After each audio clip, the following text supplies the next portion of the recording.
Today is my last day of diving here in the Keys. I've spent every day so far exploring the reefs around Key Largo, and I have a feeling that today's dive is going to be the best one yet.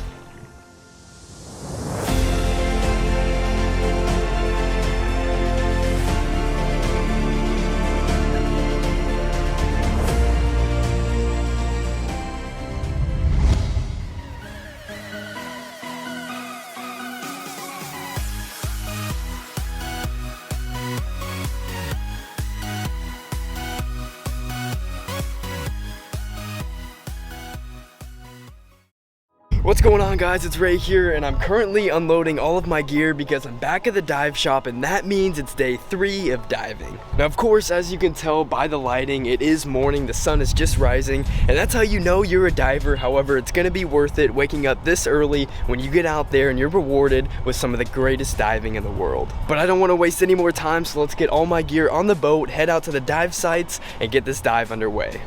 The conditions for today's dive are pretty good. It was a little rough out there with about 3-foot seas, however it was sunny and warm, which made it really good for capturing video. Our first spot today is called Pickels Reef, which is one of the nicest reefs throughout the entire Florida Keys. We got to the dive site and I jumped in, where I was immediately greeted with some large schools of fish. As soon as I got down to the bottom, I started filming everything that I could. Coral reefs are a super highway for marine life, and this shot right here shows exactly that. Right afterwards, I found this really nice spiny lobster hiding under the coral. Now this is pretty big for a lobster, and since they aren't afraid of cameras, I was able to get mine really close. Eventually, I made my way over some more of the reef, where I spotted this massive black grouper hanging out under an overhead. Look at the size of him. This is definitely the biggest black grouper I've ever seen. Now, Pickels Reef is one of the more shallow reefs here in the Keys, which of course makes the lighting brilliant everywhere you go. The reef also looked really healthy, which was a good sign. However, we eventually moved on to our next dive site, which was Molasses Reef, and this was by far the best dive of the day. As soon as I got to the bottom, I spotted this southern stingray sitting on the bottom. Stingrays like to bury themselves under the sand for camouflage. Moving on, I started exploring some more of the reef. Molasses is one of the most beautiful reefs in the entire world, and I got a first-hand look at how unique it is,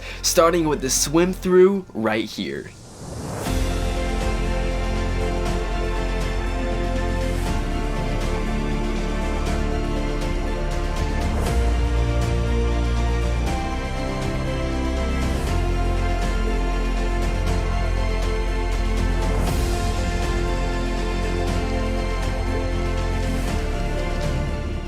After coming across yet another southern stingray, we made our way to the deeper part of Molasses, which goes to depths of around 40 feet. I got to swim past these giant coral structures, and trust me, underwater they look like skyscrapers when you're next to them. Once we reached the deeper part, I started filming this school of fish, when out of the blue this Caribbean reef shark showed up.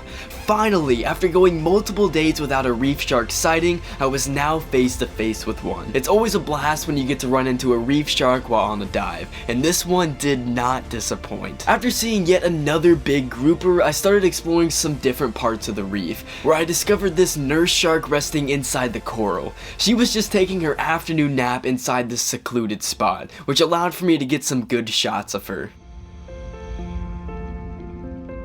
Now, as soon as I took my attention off the nurse shark, I noticed I was swimming right over yet another southern ray. This is incredible. I've never seen so many different rays on a dive before, and this one was pretty active. It swam right over to me and showcased how it buries itself in the sand. So cool. I can't believe I actually got footage of this. But eventually, this amazing dive was over. I hopped out of the water and we headed back to the dive shop. Today brought me yet another amazing day of diving here in the Keys, as I got to get up close with 2 sharks, 4 rays, lobsters, and explore one of the most beautiful reefs on the planet.